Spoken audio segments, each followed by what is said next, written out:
इलाके के लोग जो है नमाज पढ़ते वक्त पाजामा समेटते हैं और पैंट पहना रहता है तो उसको भी मोड़ लेते हैं जल्दी जल्दी।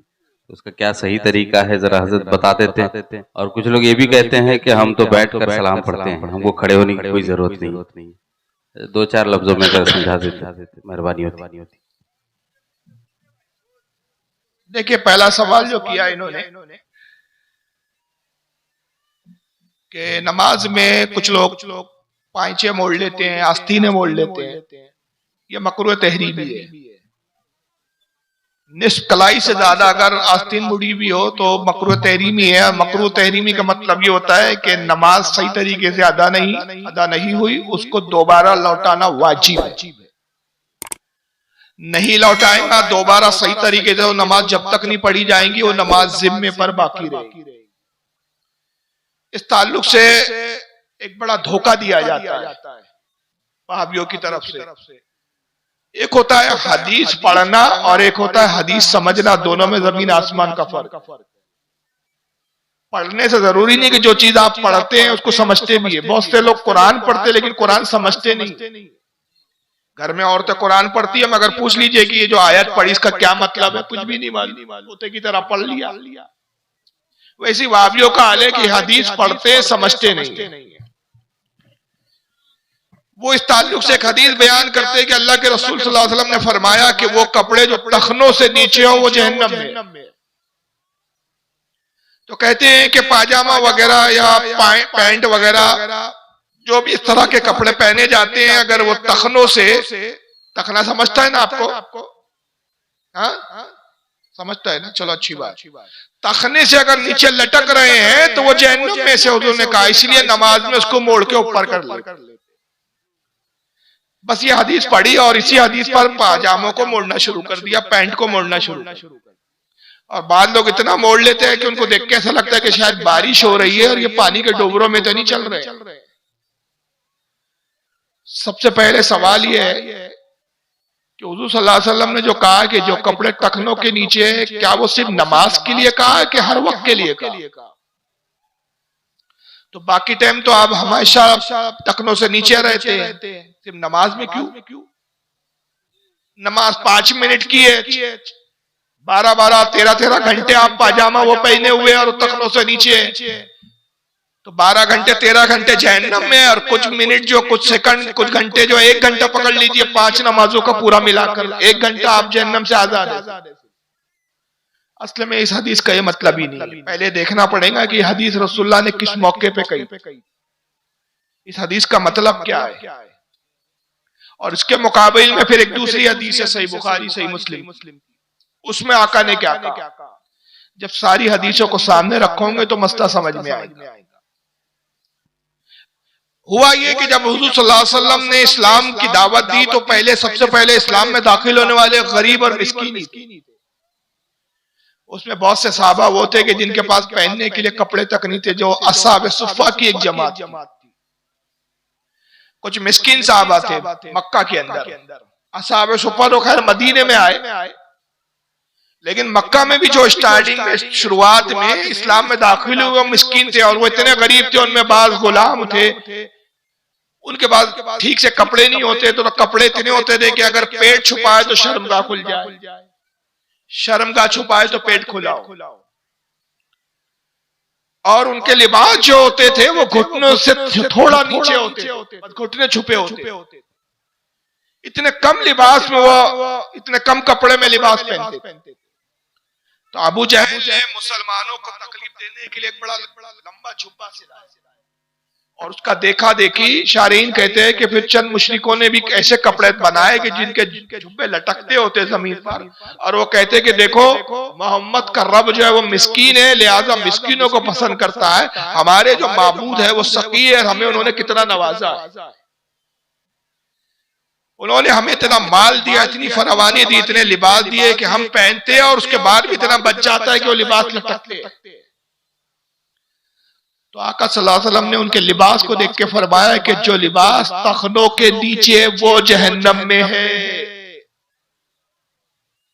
मतलब ये कि वो लिबास जो बतौर तकब्बुर, घमंड के तौर पर तखनों से नीचे लटकाया जाए वो जहन्नम में है, और अगर तकब्बुर ना हो तो उस पर कोई गुनाह नहीं है। इसी हदीस की शरह में फतुल बारी शरुल बुखारी में इमाम इब्न हजर अस्कलानी रहमतुल्लाह अलैह नकल फरमाते हैं, हजरत अबू बकर सिद्दीक का पेट थोड़ा बाहर निकला हुआ था। आप थोड़े लईम शहीम मोटे से थे, पाजामा पहनते थे, पेट बड़ा होने की वजह से पाजामा खसक के नीचे आ जाता। जब पाजामा खसकता तो तखनों से नीचे लटकने लगता। जब आका ने कहा कि वो लिबास जहन्नम में है जो तखनों से नीचे, अबू बकर सिद्दीक हाजिर हुए और रोने लगे। अर्ज़ किया या रसूल अल्लाह मैं तो हलाक हो गया, तबाह हो गया कि मेरा पाजामा नीचे खसकता है और तखनों से नीचे आ जाता है। हुज़ूर ने फरमाया अब अबू बकर तुम उनमें से नहीं हो कि तुम अपना लिबास जो तखनों से नीचे कर लेते हो ये तकब्बुर की बुनियाद पर नहीं। तो इससे वाज़ेह हो गया कि असल वजह है तकब्बुर, घमंड। अगर घमंड की बुनियाद पे आप इतना लंबा लिबास पहनते हैं कि तखनों के नीचे लटक रहा है तो जहन्नम में, और तकब्बुर नहीं है तो गुनाह नहीं है। अलबत्ता तखनों से ऊपर पहनना सुन्नत है। हर मुसलमान को चाहिए कि तखनों से ऊपर लिबास पहने तो इसमें सुन्नत का उसको सवाब मिलेगा। तखनों से सिर्फ थोड़ा ऊपर, इतना नहीं कि जो वहाबी पहनते हैं ऐसा मालूम होता है कि अभी रिक्शा चला के आ रहा है, इतना ऊपर के बाद थोड़ा सा घुटने से नीचे रहता है, या उसको देखो तो ऐसा लगता है कि कहीं बाहर बारिश तो नहीं हो रही है कि यार ये बारिश से बचने के लिए पहन। तो ये हुआ है उस हदीस का मतलब। और रहा कि मैंने कहा कि जो लिबास मोड़ते उससे नमाज मकरूह तहरीमी हो जाती है, इसकी क्या दलील है? तो बुखारी और मुस्लिम में हदीस है, आका फरमाते हैं कि अल्लाह ने मुझे 5 चीजों का हुक्म दिया। मुझे नमाज के बारे में 5 चीजों का हुक्म दिया। एक ये, सॉरी मैं उल्टा बोल गया, थोड़ा सा भी दिमाग हाजिर नहीं है। हुजूर फरमाते हैं कि मुझे अल्लाह ने नमाज में चंद चीजों का हुक्म दिया। उनमें यह है कि मैं 5 चीजों पे सजदा करूं। कितने चीजों पे सजदा करूं? ये सजदे में 5 चीजें टिकना फर्ज है। इनमें से एक चीज भी अगर नहीं टिकेंगी आपकी जमीन पे तो आपका सजदा अदा नहीं होगा, और अगर सजदा अदा नहीं हुआ तो आपकी नमाज नहीं होगी। 5 चीजें कौन सी है? पेशानी और नाक एक साथ।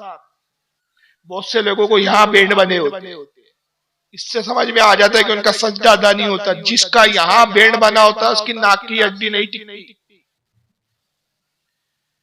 जिसका यहाँ निशान हो तो समझ लो कि नाक की हड्डी टिकती है।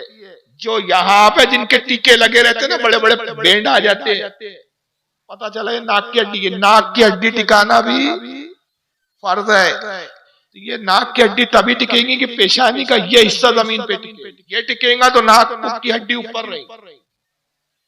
पहली चीज तो ये कि नाक और पेशानी एक साथ टिकाना। दूसरा हथेलिया, 2 हथेलिया, घुटने और पंजे, पैर के पंजे। कितनी चीजें हो गई? 5 चीजें हुई क्या नहीं? पंजे 1, घुटने 2, हथेलियां 3, नाक की हड्डी 4 और पेशानी 5 चीजों पर आका कहते हैं मुझे सजदे का हुक्म दिया। और दूसरा फरमाते हैं कि मुझे अल्लाह ने सख्ती से मना किया कि मैं नमाज में कपड़ों को ना समेटूं। और यह हदीस बुखारी मुस्लिम की है। नमाज में कपड़ों को, तो ये आप जो मोड़ते तो ये क्या है? समेटना ही हुआ ना। तो हुजूर ने तो इससे मना किया है। इसलिए फुकाए कराम कहते हैं कि नमाज में पायचे या आस्तीन को मोड़ना ये नमाज इससे मकरूह है, लिहाजा इससे परहेज कीजिए, इससे बचिए। और दूसरा सवाल क्या? बैठ के सलाम। देखिए अत्तहियात में जो सलाम पढ़ा जाता है, अस्सलामु अलैका अय्युहन नबिय्यु, ये तो हुजूर की तरीका है, हुजूर ने जिस तरह से बताया। मगर ये कि जो नमाज के अलावा सलाम है उसमें हम सुन्नी खड़े होकर इसलिए पढ़ते हैं कि उसकी 2 वजह है। पहली एक है इसमें सादा अदब, खड़े होने में ज्यादा अदब है। और दूसरा ये कि ये इम्तियाज हो जाए कि ये नमाज का सलाम नहीं है, नमाज से अलहदा है। नमाज